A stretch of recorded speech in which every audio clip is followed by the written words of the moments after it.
பழி மேல பழி போட்டு கரூர்ல ஆரம்பிச்சு நம்ம ஜனநாயகன் படம் ரிலீஸ் வரைக்கும். ஆனா அந்த ரிலீஸ் பிரச்சனையில நிறைய பேர் குரல் கொடுத்தாங்க. சைலண்டா இருக்கான், அமைதியா இருக்கான்னா உடனே அவனுக்கு எதுவுமே தெரியாதுன்னு நினைச்சிடாதீங்க.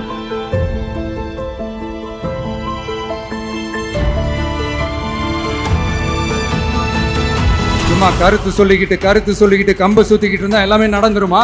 நசன் பேசி அதை கேட்டு மக்கள் வெறுத்து போயிட்டாங்க. சும்மா ஆறுதல் சொல்றதெல்லாம் தெளிவான அரசியல்லாம் கிடையாது. அதெல்லாம் ஒரு ஹம்பக் அரசியல். அரசியலுக்கு வந்துட்டா கலெக்ஷன் பார்க்கலாம் அப்படின்றதெல்லாம் அரசியல் கிடையாது. உண்மையிலே மக்களுக்கான அந்த உழைப்பு இருக்கணும். அதனால தான் நாம் அரசியலுக்கு வந்திருக்கிறோம். இது எதிரிங்களுக்கு நல்லாவே தெரியும்.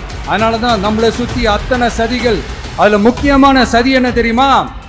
இதை பாரு, ஒன்று நீ இல்லைனா நான் இல்லைனா நீ இல்லைனா நான். நமக்குள்ள வேற எவனும் நடுவில் வந்துடக்கூடாது. நாம 2 பேரால மட்டும்தான் மக்களை ஈஸியா ஏமாத்த முடியும். இந்த விஜய் வந்ததுனால நமக்கு பொழப்பே போச்சு. மக்கள் வேற அவனை தான் நம்புறாங்க. நாம வெளியே அடிச்சுக்கிற மாதிரி அடிச்சுக்கிட்டாலும் உள்ள நம்மளுடைய டீலிங் பக்காவா இருக்கணும். மக்களோட ஃபீலிங்ஸை பத்திலாம் நமக்கு கவலை இல்லை. நமக்கு டீலிங் தான் முக்கியம். மாத்தி ஆட்சிக்கு வந்துடலாம்னு நினைச்சோம். ஆனா அது நடக்காது போல் இருக்கு. அதனால நீ என்ன பண்ற? எஸ்ஓபின்னு போட்டு ஒரு பக்கம் அவனை தடுத்துரு, இன்னொரு பக்கம் அவன் மேல பழி போட்டு நானும் தடுத்துறேன். என்ன ஓகேவா? டீலிங் ஓகேவா? ஓவர்